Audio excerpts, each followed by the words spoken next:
Good afternoon, good evening, good morning, good day, free enterprise fans, and welcome to the Pink Puff League, the free enterprise community showcase for newer, up and coming runners within the FE community. We have a rockin' match here tonight between one Free Fits, Fallgran, and 17 of their closest competitors, off stream as well. My name is Possum Morpheus, and I am joined this evening by Ninja81. Ninja, how are you today, sir? I'm doing very good. Excellent. I am happy to hear that, Ninja. Why don't you tell us a little bit about what our runners are going to be playing today, seed-wise? What kind of give us a rundown, what you're looking for, and kind of some of the highlights of this flag set. I mean, it's generally your typical supermarket sweep, but it looks like it's been changed just slightly. Yeah, some of the slight changes on there. I know that Edge going to be a little harder to find than normal. Kind of nice to not just have the ninja who can run around darting everything all over the place from the start. You're only going to start with Tella, Edward, Yang, or Sid, so a little bit of a power nerf there. But shops are still completely wild and free. Adamant armors abound. Gonna be a good time for our runners and a bad time for a lot of bosses. Specifically with SMS Ninja, air quotes supermarket sweep, if you will. Is there kind of a shopping list you have that, our runners, Fitz and Fallgran, might be looking for? Oh, yes, there are several different things you look for. I mean, you got stuff like adamant armor, Zeus gauntlets, any of the high tier weapons. So I'm hearing you talk a lot about gear that gives strength and a lot of weapons. Are mages just not as good on this flag set then, or what's the deal with that? Me, I'm more tailored towards melee, but that's just me.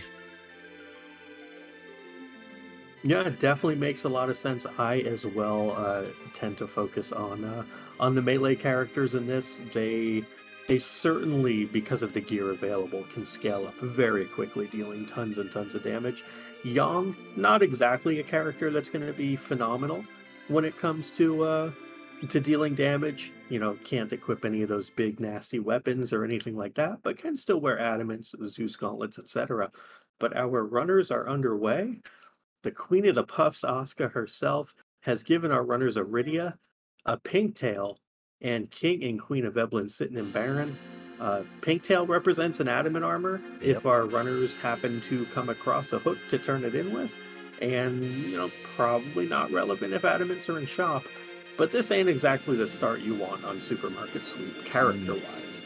No, not really. I mean, it's not bad if you happen to find, say, one of the shops early has like a Stardust Rod. You just back row Rydia and let her do early stuff. Yeah, makes a lot of sense. Look for a Stardust Rod, even some of those J items like Stardusts. Yeah. Gaia drums. Both runners heading to Baron, immediately finding hourglasses, cure threes. No grimoire purchases for either of our runners or Zeus rages. A little surprised by that, because grimoires you can play the lottery and try to get through some tough fights. Zeus rages just basically being a 64 power J item, if I remember correctly, which will imitate basically a pretty high power Lightning 2 spell. We see some Sork robes on Fitz's side, and Fallgran showing us a Rosa in Watery Pass. If you're gonna find a mage, that's the mage to find. Yes. And I did Artemis bows in Mist Village weapon shop. Those are very nice. Yeah, definitely a fan of Artemis bows, plus 10 agility, plus 10 strength. Kind of hits all the things you want. The only downside is if you don't have good arrows to go with it, you probably just want to find, other things to do. But we see Fallgran going to give us our first peek at Damsian Castle, really hitting the free character checks hard. Wonder if we will see anyone head up to to Mysidius soon, it looks like we have a Cecil. Cecil's an amazing character in this flag Oh, set with Crystal Swords and X-Gals and Avengers, oh my, all available in shops, usually. it's but with this current composition of party at their levels, it could be difficult going up ordeals.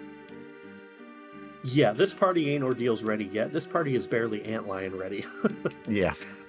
We need to do a lot of shopping, getting some good loot. There's a lot of work to be done. Typically with Supermarket Sweep, you're going to spend the first, I would say, 7 to 10 minutes gathering characters and shopping. Yep, that's what I did. Yeah. And we see an Ogre Axe, a Black Sword, Dragon Whips. Not buying a Black Sword for Falgran. The Black Sword giving Cecil +5 agility and strength, and I think vitality also, actually really good. But hey, we found adamant armors. We no longer need to do shopping in armor shops at all ever again. That is correct.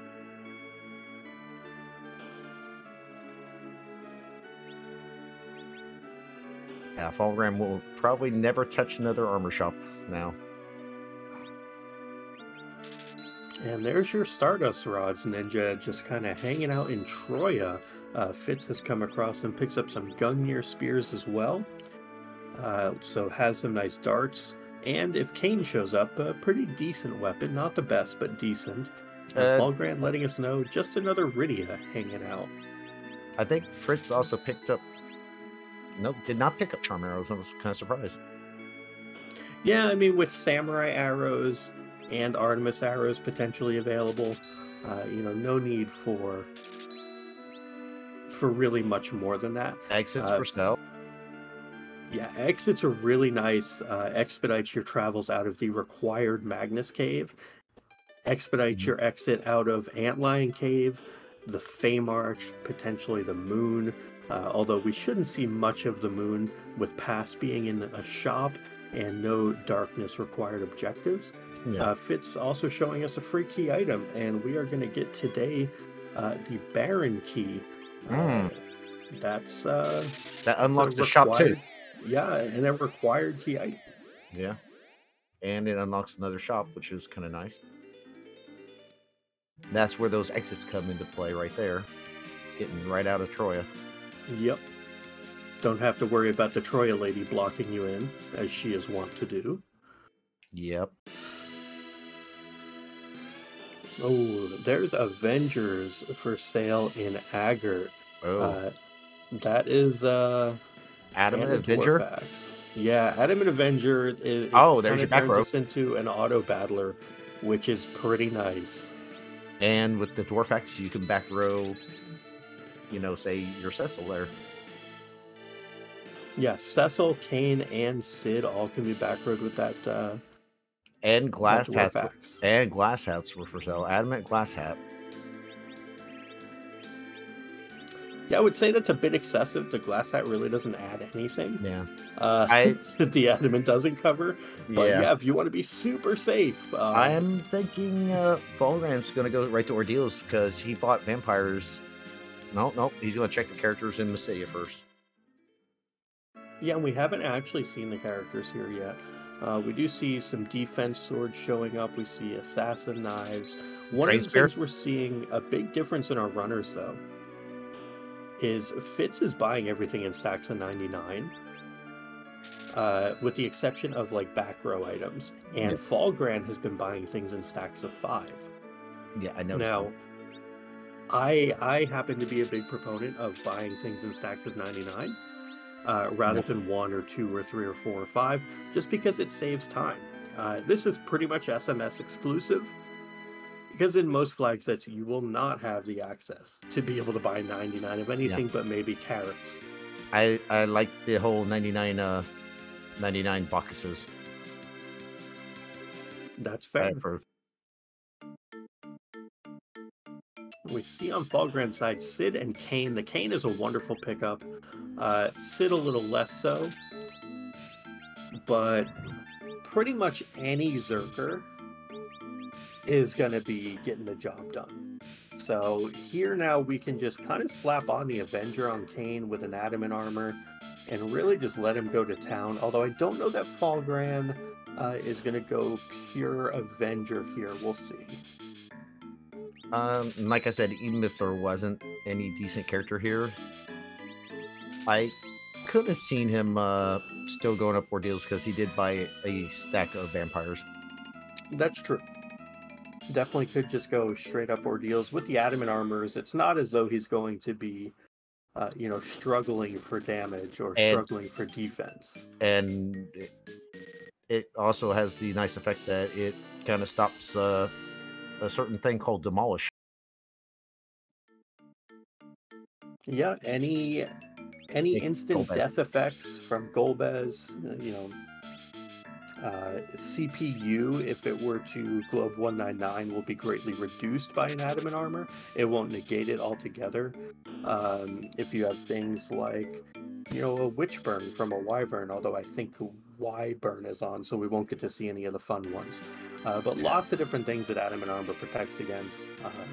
Any paralysis status or sleep from, Dr. Luge will be stopped as well. Poison won't be stopped, but the rest will be. Yeah, Falgran goes back to get another Avenger. Yeah, and this kind of goes to that point about Fitz buying things in stacks of 99, is that Falgran now having to make a return trip, to Agert does give back a little bit of time. We could have just bought that 99 stack. So we'll see where our runners go from here, though. Looks like Falgran headed to Silvera. I don't think we've seen the shop yet. And Fitz, I believe, has shopped everywhere but Silvera as well. Maybe not Fabul, but this is kind of normal for Supermarket Sweep. You're going to see, the normal shopping patterns for the first 8 to 10 minutes. I don't think Fitz is I don't think Fitz has actually seen Kaipo. So Fitz does not have adamant set. Nope. That is a big deal.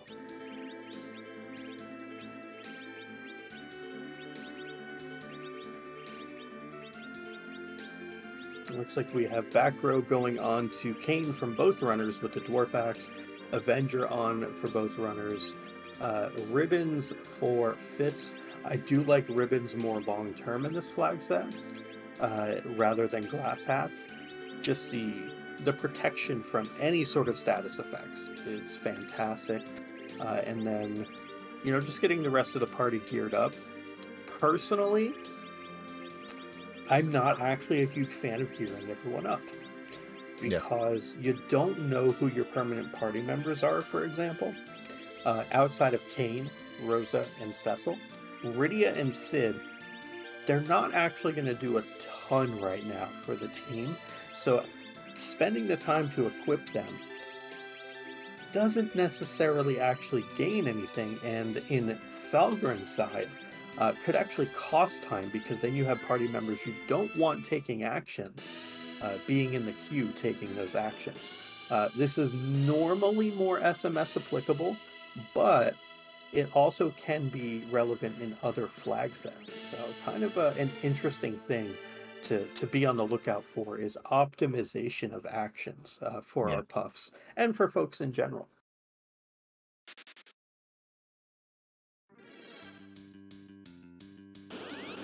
Well, we have Fitz finding a turtle in Fabul. Gonna see what his approach is. Looks like vampires are the order of the day to go with the Avenger, and this turtle is not going to be long for this castle. Fabul has been defended in one more vampire. Or just another attacking king.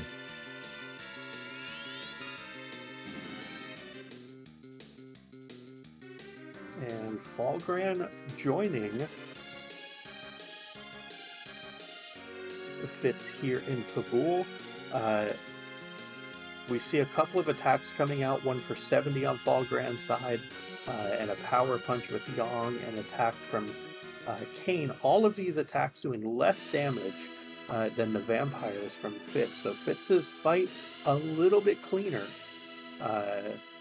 than Falgran's, picking up a little bit of time there, and gets a tower key as a reward. That makes one stop in the lower Tower of Babel a possibility for both our runners. Yes, it does.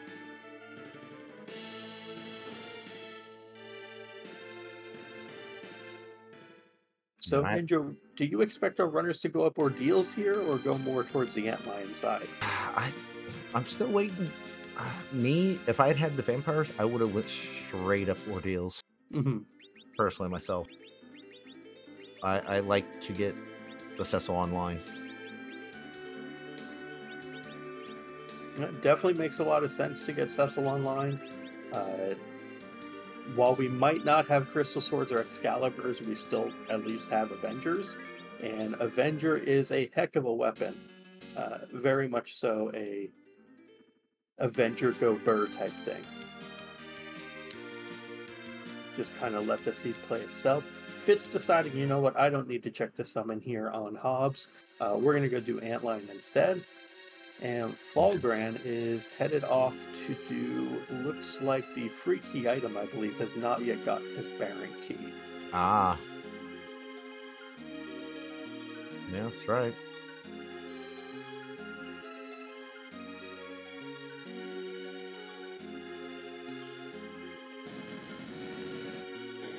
And I do agree with her up there with Cecil in the current KI. He likes the idea of ordeals, Baron Inn, and Baron Castle. Just hit him, boom, boom, boom. Yeah, definitely not a bad play. Pretty clean route that way. We will see what our runners opt to do, though. Fitz makes quick work. Of a vanilla antlion. Indeed, of that vanilla antlion, and gets a hook. So, although Fitz does not have adamant armors from Kaipo, he may still end up with one courtesy of that Pinktail. We'll see where he goes for shopping. He may also be saying, I'm not going to Kaipo until I get that Sand Ruby, because there's no reason to ever go to Kaipo. Yeah. Which is defensible. It's just unfortunately not going to work out as well in this particular seed. And it looks like Fitz is actually going to start making the trek up ordeals.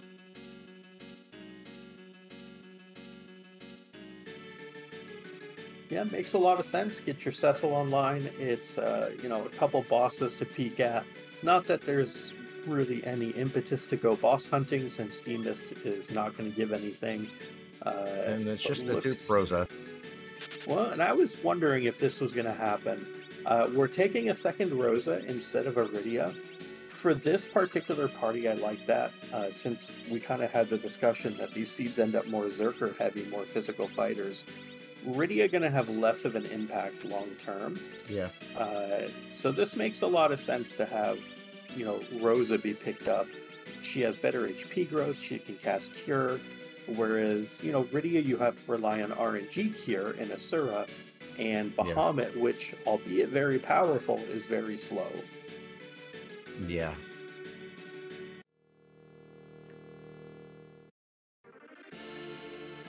Fitz not even taking a safety save.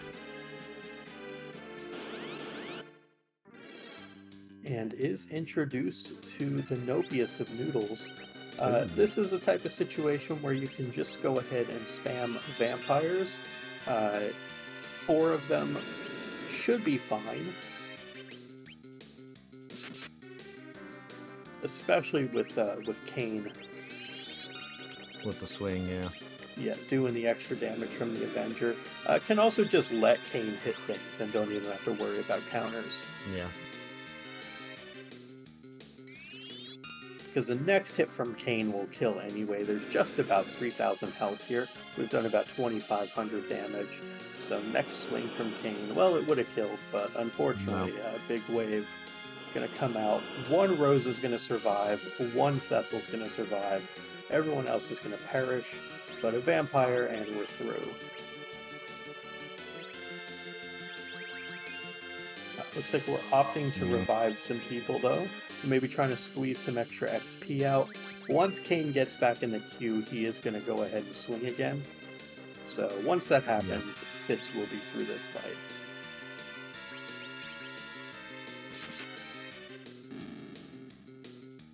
And in the meantime, Falkran heading up Ordeals as well, going to be joining Fitz on their trek up the mountain. We'll see if he also opts for Double Rosa or if he sticks with Iridia. Yeah. Although he might, yeah, he's not taking her because he found Bahamut in Silvara. A bit of a spooky fight on Fitz's side. We didn't heal at all Yeah. coming into this, so gonna need to get those vampires out quickly, along with those attacks from Kane. He'll be fine, but had this been something like D-Lunars or Wyvern, this could have been very spooky. Yeah. And Falkran going to be showing off the power of Adamant Bahamut Rydia here. Do we get a one-shot on Ogopogo? I think we certainly do. I think he also has Stardust, don't he? Yes, Stardust Adamant Rydia. Yeah, that's a thing that exists. Yeah, long term not as good, but short term going to be doing a lot of work.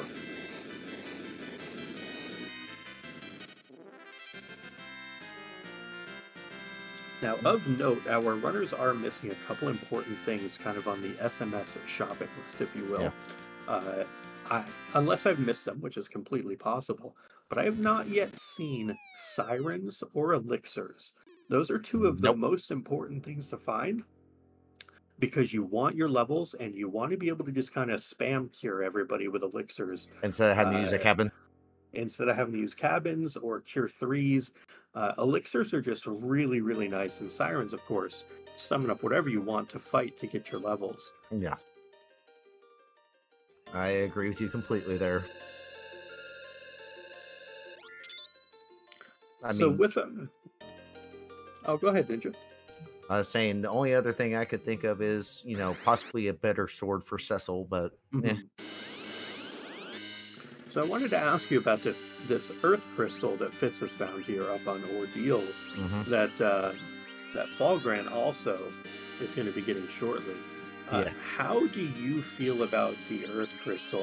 Are you one to want to take the time to check the characters, or are you content with kind of what our runners have for parties right now? With Fitz's party, I'm almost content with it. I mean, I wouldn't mind having, like, say, an edge. Now that the Earth Crystal came from Ordeal, my routing to me goes Earth Crystal, Baron, and Baron Castle. Because after you do Earth Crystal, it takes you right back to Baron. You do the end, then you do the castle. Yeah, it definitely makes sense from a routing perspective. I know a lot of folks like to fade Zot because it is a long check, myself included. Yeah. We'll see what Fitz opts to do, because I think for Falkran, Zot has a lot more potential as a way to try to find a better third Zerker than this Yong. And for Fitz, I do think I agree with you that he might want an edge to replace, like a Sid, for example, and go like double Rosa, Kane, Cecil edge. Yeah. But it looks like he's going to go to Baron. So we're not going to get an Earth Crystal check or a fake Rate That Treasury check since TMT is on, so no treasures. Cecil comes back road, though. That's nice for our runners. And can go ahead and just slap an Avenger on him as well. And now we have two people who are just hitting things.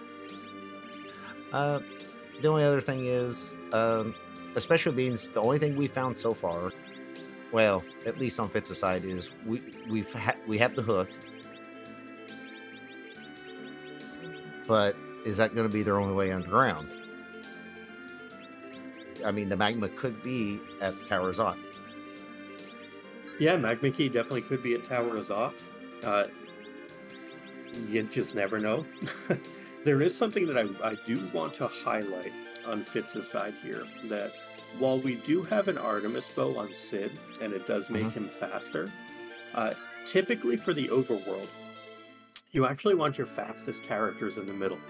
This means that your anchoring is going to be fast, what we call fast anchored, meaning you are going to be acting 2, 3, 4 times as fast as bosses. And if you have your slowest character in the middle, which we have on Fitz's side in Sid, what happens is you actually speed the bosses up. Yes. And so it ends up actually kind of behaving in reverse of what you would want. So we want our Avenger wielders, our Canes and our Cecils, to be swinging as hard and as fast as possible with those Avengers. And so that is something that is not SMS related. It is full scale free enterprise related. That I love the idea of just letting the fastest character be your anchor on the overworld to just go burr. And we do see a bit of divergence here as well. Fitz heading into Baron Castle to chase his objective, while Fulgran going to go through and take out the Kaipo guards and annihilate this very easy Baron Inn check as well. Yes, that is correct. And I mean, like I said, you do objectives, but if you can possibly find a different way underground besides Hook, you always look for it.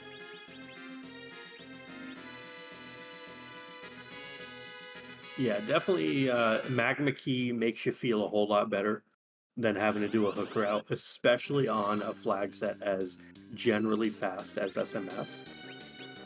Also worth noting, one of the things that we saw on Fitz's side is took the Avenger off and put the defense sword on Kane.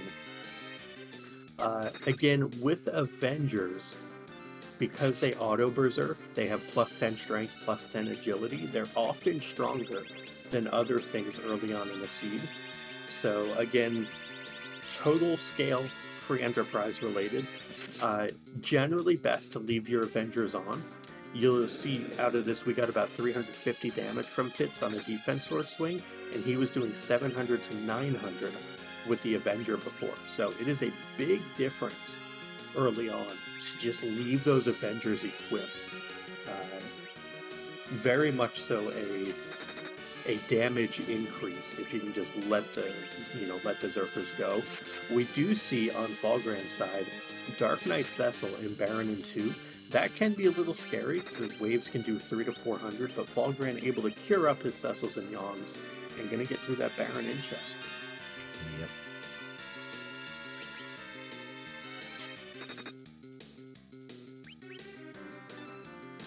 And I just going to assume that he's going to...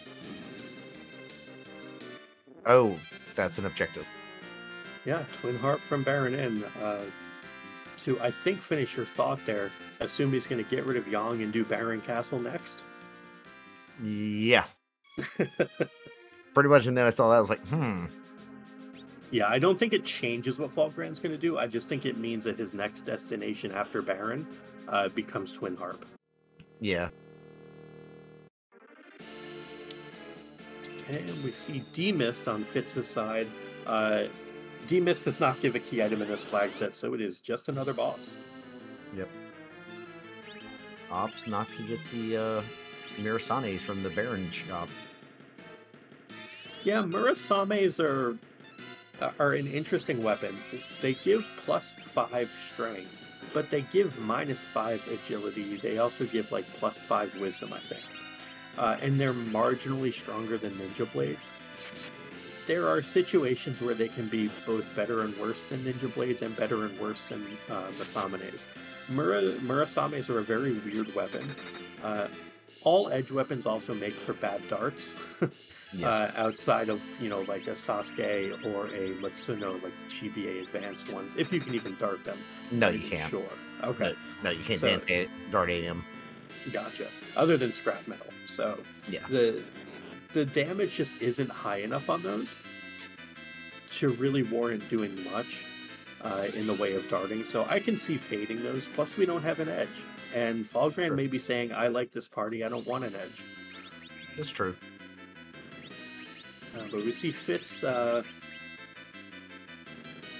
found the Mist phase here, so wasn't able to output enough damage to kill the Mist in one phase. Again, a lot of this is going to come back to the fact that the Avengers are not being left on, so the characters are not auto-zerking to start fights. And Fitz, I know, is a huge Worlds Collide runner. Jessetime and other randos. And in Worlds Collide, Berserk is almost always awful because so many things counterattack physical hits. In Free Enterprise, very few things counter physical hits. So in this game, Berserk status is wonderful. It is oftentimes your best friend. And for crossover runners, that can be a very hard adjustment to make. So it's very understandable to not want to turn your characters into Umaro, if you will. But in this game, it's actually a good thing. And we get to see a Quack Kid at Baron Castle. Yeah, it makes a lot of sense to say no to the Quack Kid. And we also see Falgran just dumps a Bahamut onto D-Mist, and D-Mist basically takes all of the damages. And we'll echo something from chat. Go, Asuka. Yes, Asuka is our restreamer. That doesn't mean we can't cheer her on. We can cheer on our restreamer. We can cheer on our tracker, Tybalt. We can cheer on our runners, Fitz and Falgran. We can cheer on my co-commentator, Ninja. We can cheer on a Magma Key from a required objective. So our runners don't have to do a hook route. We can cheer on everybody that we want to. Effusive praise is not a bad thing. Yeah, we can also cheer on my co-commentator, Possum Morpheus. Nah, you don't need to do that. I appreciate it, though.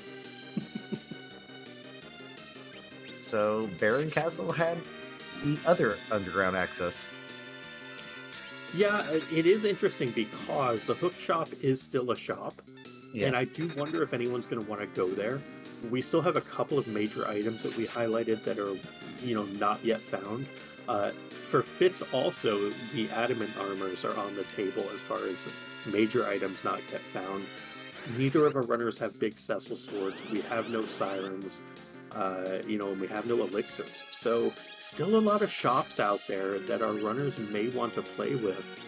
We also see Fitz opting to go through and fight Baronin. The Dark Knight. Cecil has decided to vampire his Kane and is vampiring his Cecil because they have the Avengers on. It would have been easier here to just start vampiring the Dark Knight Cecil. Yes. Because what's going to happen here is after those attacks come through, Cecil's going to say, something to the effect of stop fighting if it already considers the attacks queued.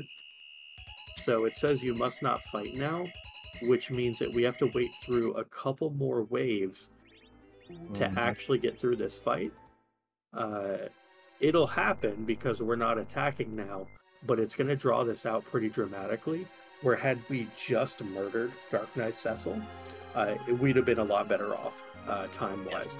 So we see Falgran hitting Magnus Cave has opened up a pretty substantial lead over Fitz at this point, making good use of his equipment and, surprisingly good use of Bahamut Iridia early on as well. Yeah.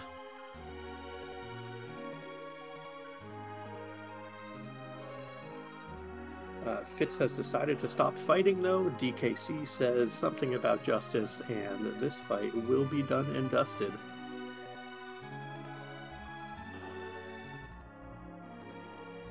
Ninja, $1 million question for you. What do you want to hear today? I'm not really sure. How about you? I want to hear Mystic Quest, because we have a Mystic Quest runner as our tracker. I mean, for Enterprise as well, Tybalt does a lot of different games, but I want to hear some Mystic Quest for Tybalt. Actually, there is one I wouldn't mind. Is it Poison Stairs? No, not Poison Stairs. No. Battle on Big Bridge. Oh, that's also a very good one, yeah. But I suppose we'll follow tradition for the puffs and make sure that y'all lovelies in chat get to hear your music and we don't talk over it. Even I will cede this one instead of trying to talk over the music. Enjoy, friends, as DJ Spoony B does his darndest on the harp.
All right. So Falgran gets through the Twin Harp. It was the Elements fight. He is rewarded with a Legend Sword. Uh, that was Dragon Warrior, one unknown world. Uh, Falgren, thou hast found music and a Legend Sword. So Yeah. enjoy. He is walking out of here as well. I believe should have exit on Cecil, but maybe not enough levels yet. Well, yeah, but he bought exits in. Also true. Didn't he buy exits in Troya? They both did. Yep, and remembered it. Fitz, meanwhile, went underground. Fitz showed us in Tomra having the goods. For Fitz anyway, because he doesn't have the adamant armors yet. Yeah. Fitz has power shirts, as well as sirens now. Tomra having both of those, which are pretty big pickups. And also found star veils that I don't know if he had found before. So, good finds there in Tomra for sure for Fitz. And we'll see, what else he is able to find down here, giving us our first peek underground. Protect rings, they're not really great, but they exist. I mean, for like the Rosas, not bad. Hey, our crystal swords are okay if you're into that. Yeah. Yeah, I hear Alright, they're kind of nice. So crystal sword, power shirt, sirens, and the darkness crystal, and the ultimate boss of SMS, the inventory boss. Yep. When you hit the inventory boss, the best recommendation that I can give is to put 8 things in the box and send them away. Clean up your inventory so you don't hit it again. And that is what Fitz did. Love that little bit there of filling up the get rid of this from my inventory box instead of having to go through that menu multiple times. So very nicely done by Fitz there. I do still think he's a little bit behind Falgran at this point, but loving the little menuing optimizations there. And Fitz is deciding to go up tower. Yeah, makes sense. Fitz knowing that Harp is an objective, but maybe saying I don't 100% feel confident there in case there's something weird. It's a long check. I still need 2 key items. It's unlikely that Harp gives exactly Pan, that gives exactly Sand Ruby. So I probably have to do something else at some point. Now we happen to already know that that is correct, that, Harp gave a Legend Sword, which is functionally useless outside of adding to the 10 key item count. Yeah, that was kind of interesting. Hook Route Item Shop had moon veils. Yeah, moon veils are pretty good. And Felgram's like, nah, I'm not even gonna bother checking the character. Yeah, I don't really think there's a need to check the character. It's a pretty long walk. It's about a minute's walk. Unless it's exactly Cecil, Kane, or Edge, I don't think you pick up time by making that walk. Even Fusoya, I don't think gains you any time. So I like that choice to just say, no, I'm good. I can win the game with this party and this equipment. I don't really need to do anything different. Yeah. So I like that from Falgran's perspective. And now Felgram's doing Tomra and gonna see that sirens are for sale. Yep. Gets the sirens, is moving them up, is currently at 7 key items, so probably wants 3 more before doing a grind at 10 key item. You do get that double XP. Life staffs for sale at the weapon shop. That was not bad.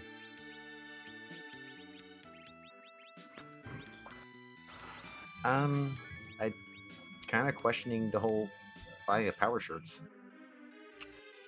Yeah, may not be familiar with what power shirts versus adamants do. Adamants are power shirts that also give 100 physical defense, resistance to all elements. That is something that equipment charts and knowing what does what are really important, because adamant armors, unlike many other games, are in their own class entirely. In this game, adamant armors give you 15 to all stats, 100 physical defense, and spell resistance that is basically immunity to the point where you take 1 damage. The next best things would be like a white shirt that gives you 15 to, willpower, or a power shirt that gives you 15 to strength. Isn't there something also adamant armors do if you remove them? Yeah, but adamant sickness is very overstated. It really doesn't matter if people are adamant sick, because that means you have adamant armors, or at least 1 adamant armor, which means it doesn't matter if anyone else lives or dies, because someone has one on. So I don't think that should ever really be a concern for folks. Just that if you have adamant armors, you almost always want them equipped over whatever else you have. Yeah.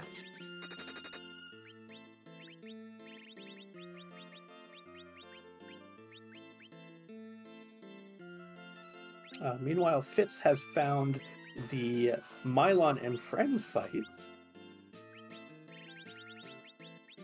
A good old zombie dance party in the Tower of Babel here. Oh, yeah. I, for one, think this fight's going to be a real thriller. What about you, Ninja? Yes, indeed. And Felgram's about to get the good news.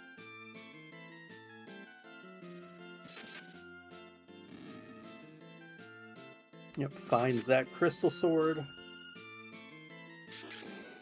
Has his Avengers maybe done shopping. Yeah, by this time in the seed, especially with the list they already comprised of, I would be done shopping. I wouldn't even bother checking any more shops. Yeah, and interesting here, we're seeing a peek at the bosses in the Feymarch. Feymarch does not have any key items. This is a K main flag set only. So these fights here in the Feymarch, not required, cannot possibly be required. One of those things where, you can peek them, but even if they're completely free, you wouldn't want to take them anyway. So no.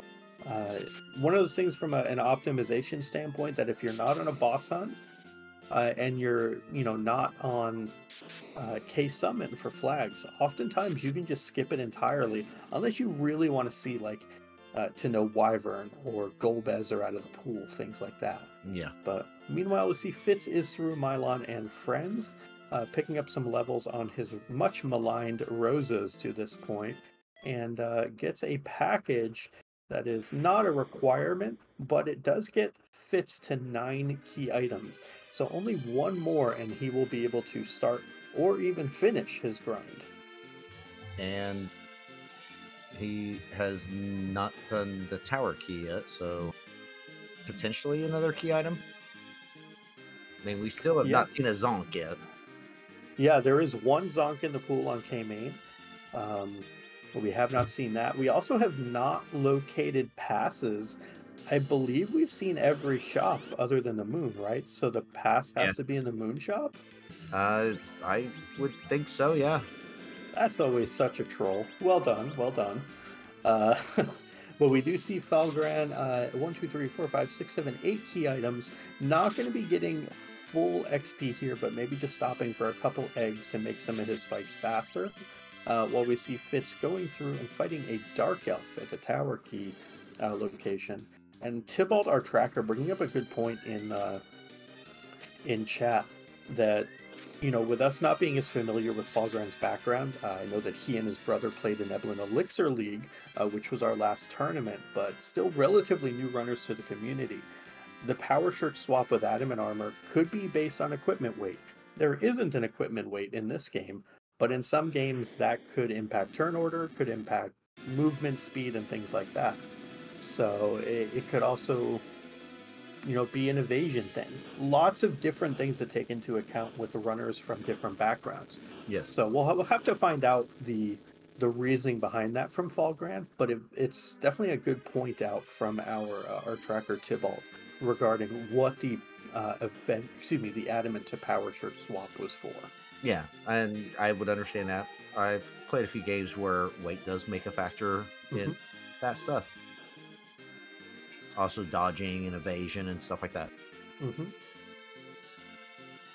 I know recently it's actually shopping now. Yeah, picks up some Artemis arrows, maybe wanting to turn Rosa into a Zerker as well. And we get crystal rings. Crystal rings are extraordinary.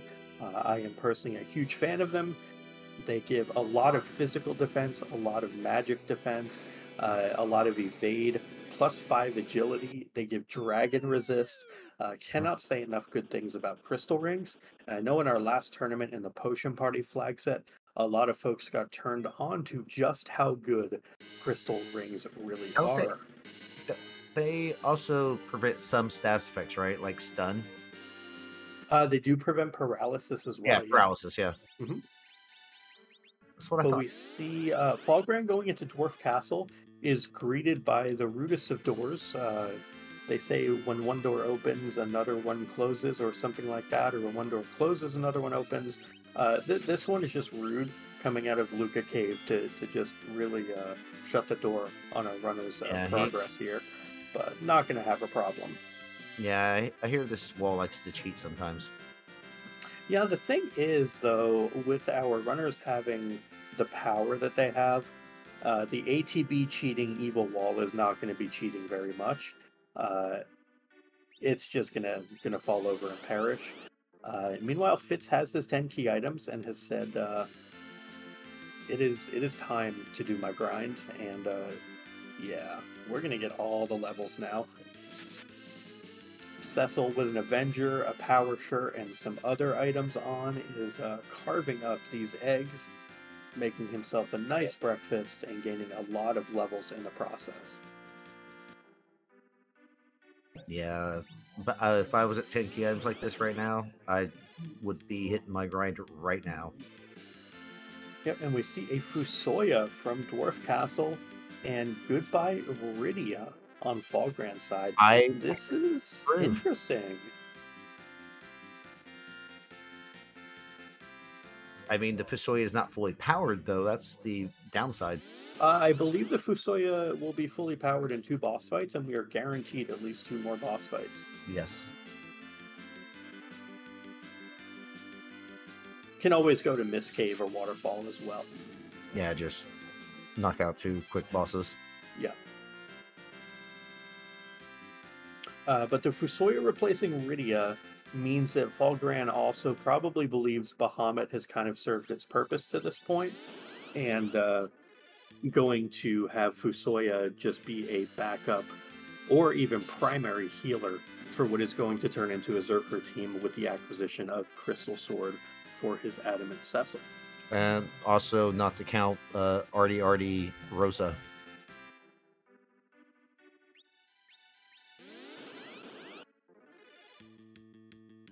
Are we going to see quad Zerking?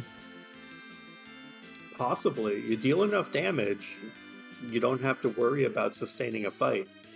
It can be especially helpful up against Zeromus in particular.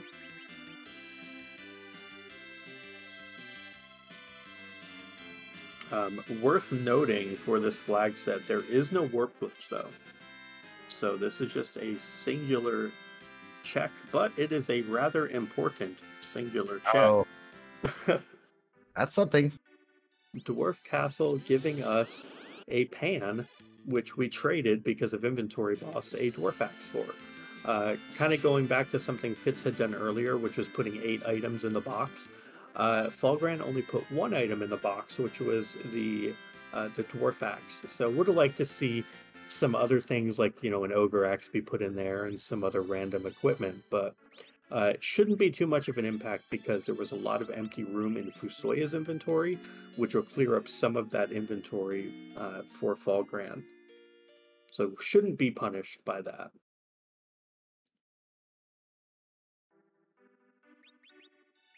Fitz's party now in the mid 40s. These, I would say, with what we assume will be adamant wearers, should be sufficient, and even without, should probably still be sufficient with Power Shirt Crystal Sword and Power Shirt Defense Sword, both with Avengers available for these two primary Zerkers. Yeah. It looks like Fitz is going to get the news that in just a little bit, looks like. All right, now I have to ask, because we saw a pass and elixirs just get purchased by Fitz. Did we miss those on Falgran's side, or did he not visit that shop? I don't think he visited that shop. He didn't. Huh. That is potentially a huge game changer here. The pass means that Fitz is not going to have to launch the Falcon. The whale. Launch the Falcon, the whale. It also means that he's going to be able to just eventually go straight to Zeromus through the pass door. And the difference there between that cutscene and the actual walk down the lunar subterrane is not a matter of seconds. We're talking 3+ minutes with the cutscene and the walk. Yeah. Maybe closer to 4. That is a huge, huge time pickup for Fitz over Falgran, which is a little unfortunate for Falgran, who has really played quite a good race so far. I wonder if maybe he doesn't know that shop is even there in Dwarf. We'll find out. But those elixirs also are huge. I'm a big fan of elixirs, just because it's up. Use an elixir, everyone's healed up. Yay! Yeah. Falgran, though, is up going to be shortly 2 objectives, and the Sand Ruby really the only thing that kind of remains, which I think has to come, I was going to say from the Pan or Zot, but yeah, this is go mode for Falgran, so just needs to do a grind, and he's got the Sand Ruby, he just turned in the Pan, so that's going to be 50-minute go mode for Falgran, and what does he do from here? He doesn't have the levels yet, so... Yeah, definitely, but has sirens, so I fully expect we'll see a grind. It's just a matter of where. Is this going to be a grind on the moon, a grind underground? What is Falgran going to opt to do for a grind? Where Fitz, he's already done his grind, and he's probably going to... I figure he's probably going to do Pan Bonk, go above, turn in the Pan, get Sand Ruby, do Sand Ruby, and then do Harp. And it leaves you right there at Troya. Yep, I 100% agree with that routing.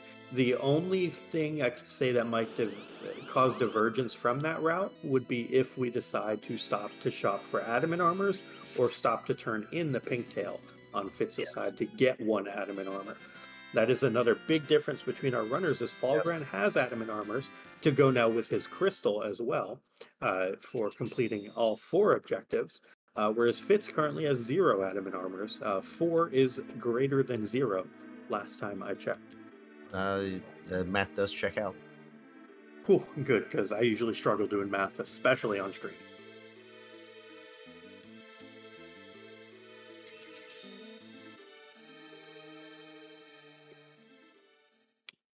But Falgran heading on over to his boat while Fitz is about to get his Pan. Where does Falgran go from here? Looks like we are heading underground, so I have to imagine breakfast is about to be made. Yeah, that's exactly what I'm figuring. Yep, sirens coming out. Coffins coming out. There was a Pink Puff race quite a ways back. I want to say season 1 or 2, where there was a Vanilla D-Mist that had Go mode. I forget what type of seed it was, but Mole Boy, one of the runners, decided to buy 30 sirens and 30 coffins and did what we call 30 sirens in a dream. We are seeing Falgran do what is probably going to be like 10 sirens in a dream here, where he's just going to go ahead and, take out all of these eggs in one action with his coffins. It's not as fast as an attack, but it's a guaranteed kill. And to answer a question from John Burkhead in chat, we did find the pass in a shop. On Fitz's side, it was in the Dwarven item shop. Falgran peaked the weapon and armor shop, but did not peak the item shop in Dwarf, so is missing elixirs and the pass. That is unfortunate for you. Yeah.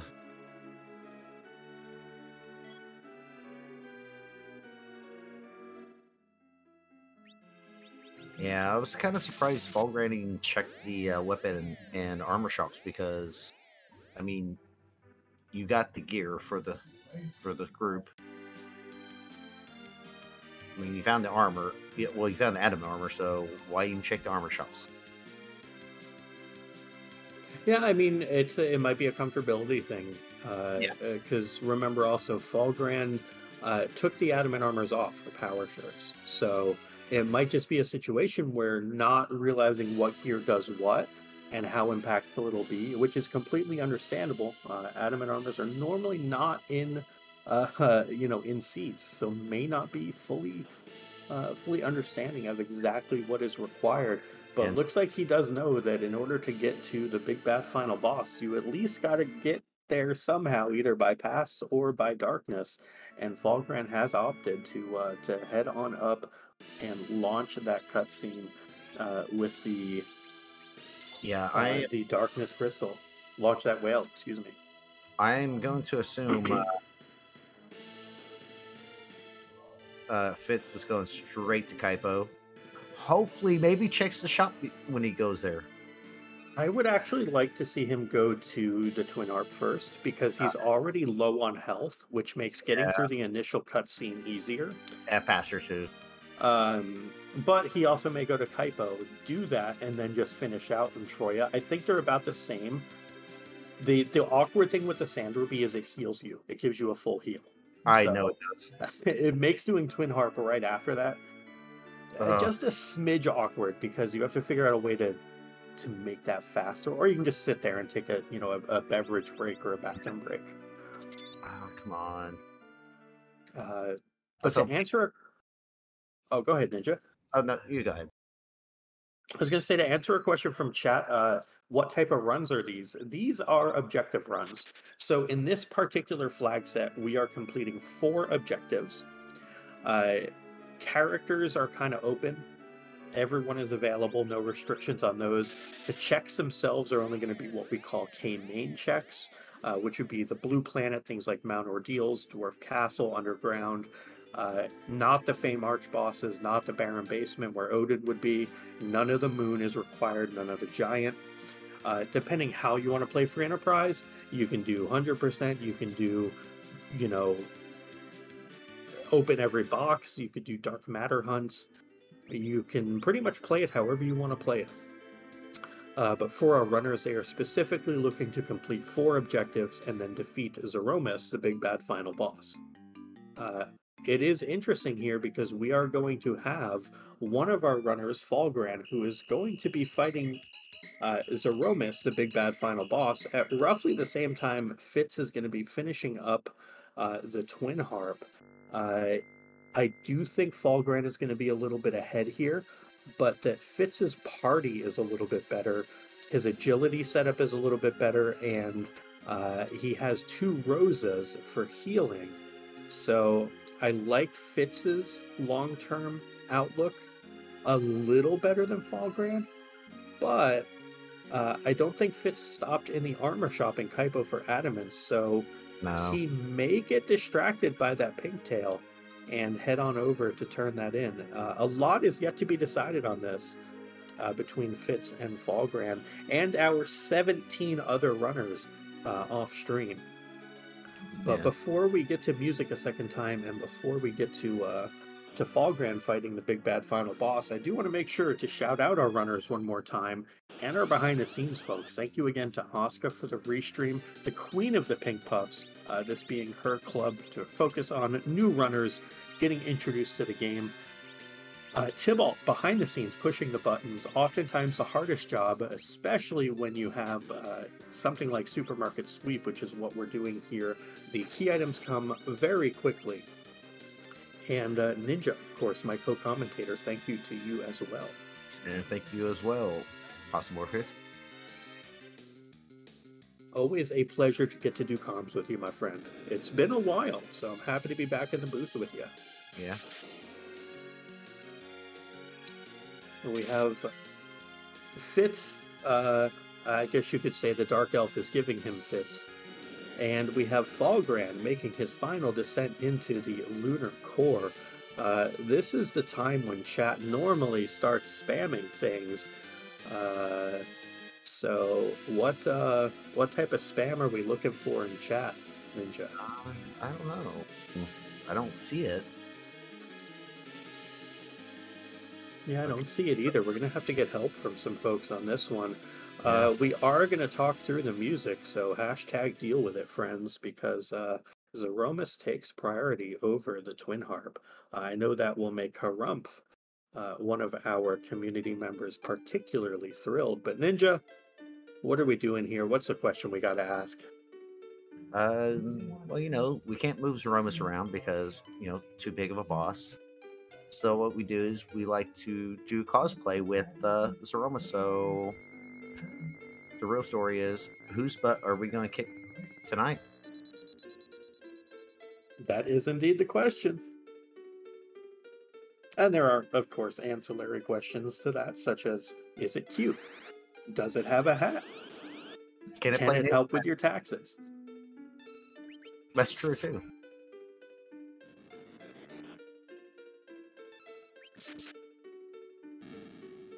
And Fitz has dispatched the elements. Falgran throwing the crystal, queuing up the Avenger to go on Cecil. So his Crystal Sword Avenger Cecil ready to enter Burr mode. And we have Birthday Suitmas.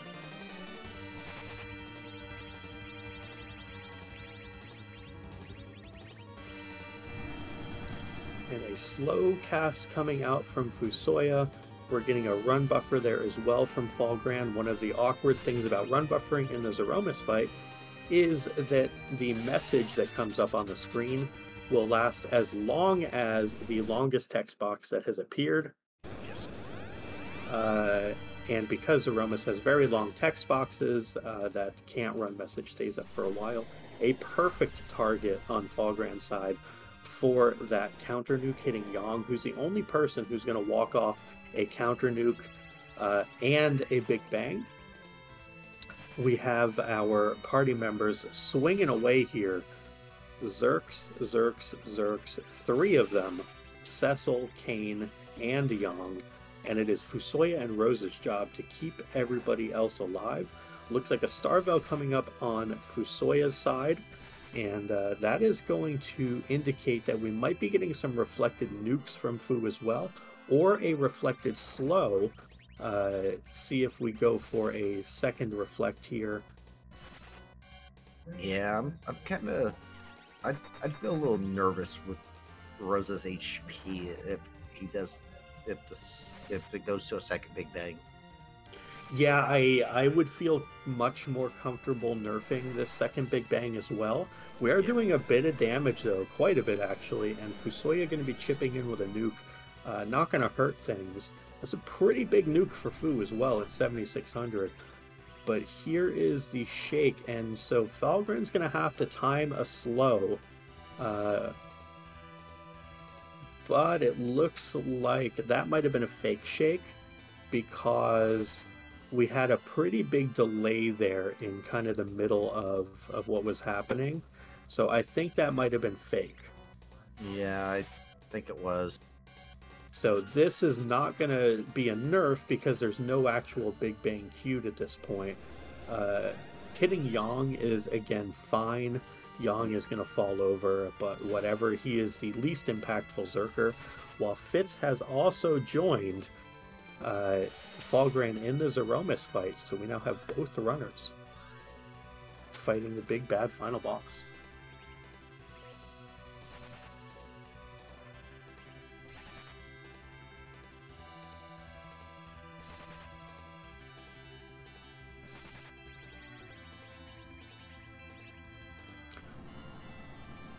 And we have a shake on Falgran's side. That is a real shake this time. Yes. And so looks like on Falgran's side, we are not going to have the requisite number of actions pop up to nerf this one. So we are going to have to get a little bit lucky here. This nuke is going to come out from Fu. What we're going to need to see is some low numbers on Falgran's side because we're also going to need to dodge some rocks here. This is a little bit sketchy. We need a Cure 4 out right now. Rosa needs to not fall over. Someone else needs to not fall over. Rosa did not fall over. Cecil did not fall over. The Cure 4 is queued. Falgran's going to get through this. It was a little sketchy. He might have gotten a little lucky, but luck is when preparation meets opportunity, and Falgran is going to get through this bad boy. So, that was the scary moment right there. If that Big Bang had rolled high on multiple people, Falgran could have been in trouble. Oh, yeah.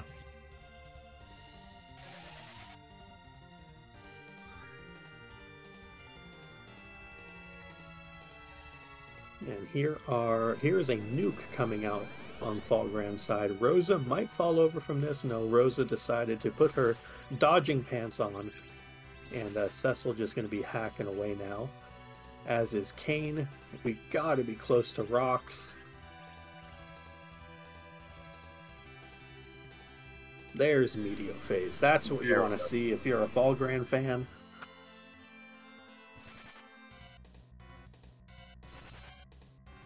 Should be one more round of attacks. And Falgran should be through. Fitz, not really having much trouble here, has a party full of angry people, but that doesn't matter because Falgran, that is the flash, that is the crack, the shake, the boom, all of those things indicating the seed is done for Falgran, who finishes this evening in a time of 105.23, overall coming in 10th place, but first on Restream. So very well done by Falgran. Just kind of highlight some of the other finishers off stream. Blues Eclipse, first place, 54 minutes even. Soaks, 57.02 in second. Ryudo, 57.14 in third. Lord Goober, 57.30 in fourth. Vitafro, 59.41 rounding out your top five. And with that dinging in our ears, we are joined by Falgran. GG's to you on a great run this evening. GG's, thank you. Thank you. That was definitely a Jetty seed for sure. I like the pink tail start with adamant armors immediately in Kaipo. Yeah, you definitely got off on the right foot there, finding the adamant armors. Your compatriot on Restream never stepped foot in Kaipo except to turn into Sand Ruby. So the whole time you were up adamant armors on Fitz on Restream, and we're like, wonder how this is going to turn out. And then we saw something that I have to ask you about. We'll get to some other things in this seed, kind of see where your mental state was and your party composition and all that. But I got to ask, why do you hate adamant armors? Why the power shirts over them? Well, mostly because I saw the Avengers in wherever I found them. And I didn't remember if the adamant armor prevented the berserk from them, so I didn't want to risk it.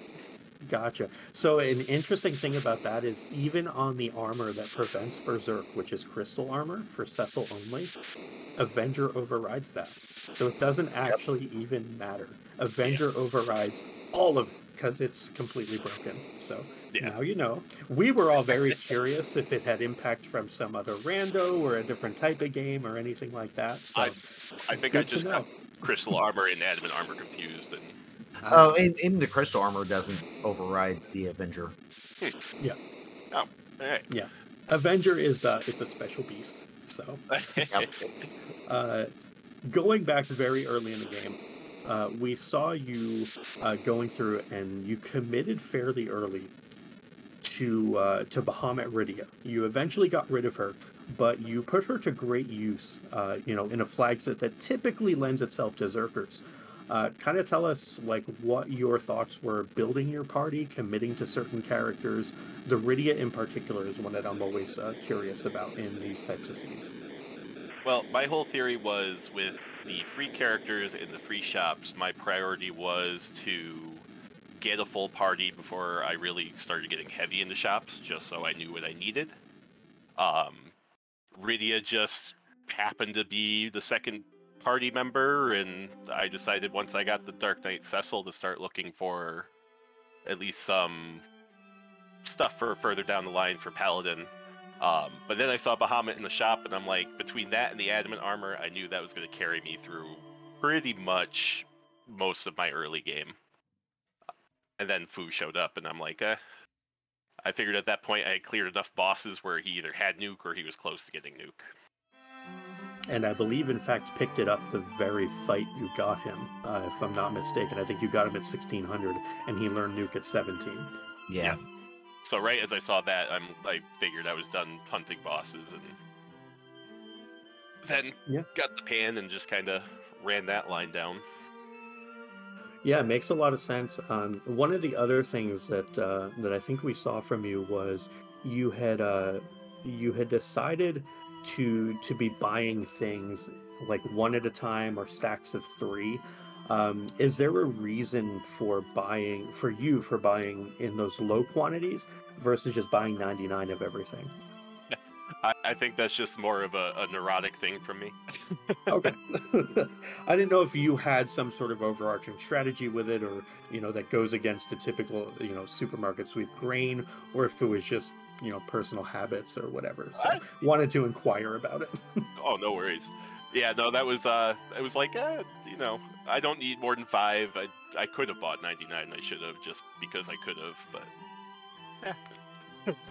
Definitely. My last question to you, and then Ninja, I'll turn it over to you if you have anything else. During that Z fight, going into that second Big Bang, fake shake, fake Big Bang notwithstanding, but the second actual Big Bang, you had chose to reflect a nuke with Fu rather than trying to nerf. Was that a conscious decision to do that, or were you kind of just like, I hope I'm good enough to get through this and we'll see what happens? it was more once I realized I had skipped that first fake shake, that first potential Big Bang. Once that second shake happened, I wasn't sure I was going to be able to get a nerf out, so I figured just get that extra damage in, and hopefully it wasn't going to be too horrific of a roll. Mm-hmm. And I figured by that time, once I realized I had skipped one, I was hoping I was relatively close to rocks and just could ride out whatever else he threw at me. Definitely makes a lot of sense. Birthday Must was not good enough to undress your party and ruin your hopes in this one. So that's all I got for you. Was a great run to watch, and always cool to see everyone run these. Ninja, do you have anything for Fallgrain this evening? No, actually, you pretty much covered everything. Awesome. All right. Well, I'm glad to hear that, and also I apologize if I covered some of your questions. But Fallgran, the floor is yours. I know that you are relatively, a newer runner to us. You did the Eblin Elixir League, where you and your brother absolutely wrecked it. Pun fully intended. I was waiting all night for that. Floor is yours. Anything you would like to say? First of all, I really, really hope my brother was in chat to hear that. But no, it's great. Obviously coming into this, I had a little bit more experience having done a tournament before. But this has given me an opportunity to build on those skills I got, and it's just been such a welcoming group of people. I really want to thank Asuka for just absolutely being an absolute queen in this whole league. And I just hope everyone had fun, and I, was glad I was able to get on the restream again.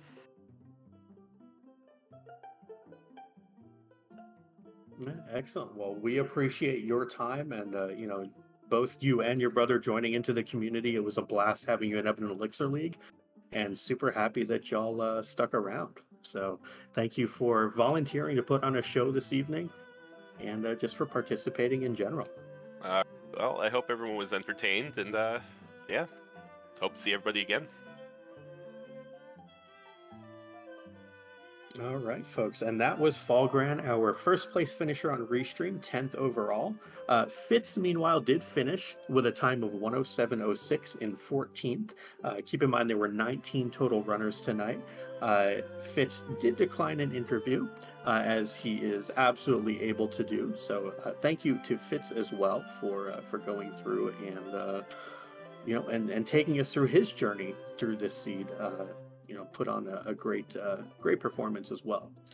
Ninja, before we send everybody off to our next destination, any kind of final thoughts or closing thoughts on this one? I know you were a Puff yourself just last season, so how do you love the growth that we've seen from the Puffs, and just kind of any final thoughts on your perspective on this one?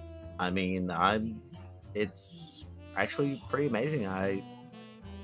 I saw how many people were in this race tonight. I was like, wow, it's just getting bigger and bigger.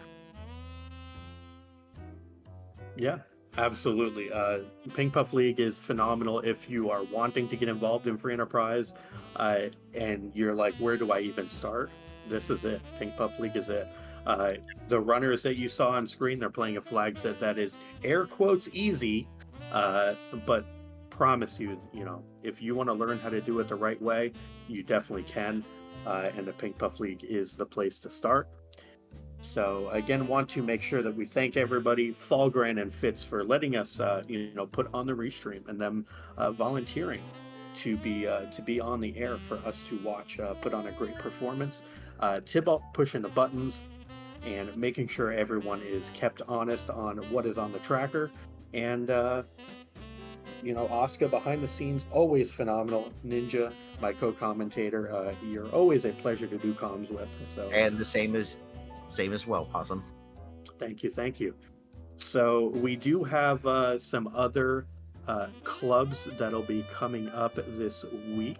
So want to make sure that we get everybody, in tune with those. I guess not a club, but our normal community race is going to be tomorrow on Free Enterprise 2. That's going to be at 10 o'clock Eastern, 7 Pacific. Mom's Spaghetti Club is at 3 p.m. Eastern, noon Pacific on Saturday, and then we'll have a full slate of clubs and community races next week as well. We don't currently have anyone we're going to raid over to in the FE community, but we have some incredible friendos over at RPG Limit Break who we're going to raid over to. Currently, right now, they're just kind of in the middle of going through some events and things that are happening. But one of the commentators, or one of the folks in the interview right now, Sanjan, who's an Octopath Traveler runner and does some other Pokemon stuff, had the pleasure of meeting her last time at RPG Limit Break. It was an absolute pleasure. So y'all check everyone out at RPG Limit Break. They're amazing people benefiting the National Alliance for Mental Illness, or NAMI. Make sure to check them out. They're absolutely lovely. If you can, even throw them a donation. Absolutely not required, but watching, supporting, 10 out of 10 would recommend. And hope y'all come back to watch some more Free Enterprise next time we're live. Y'all, take care. It's been a blast. Good night.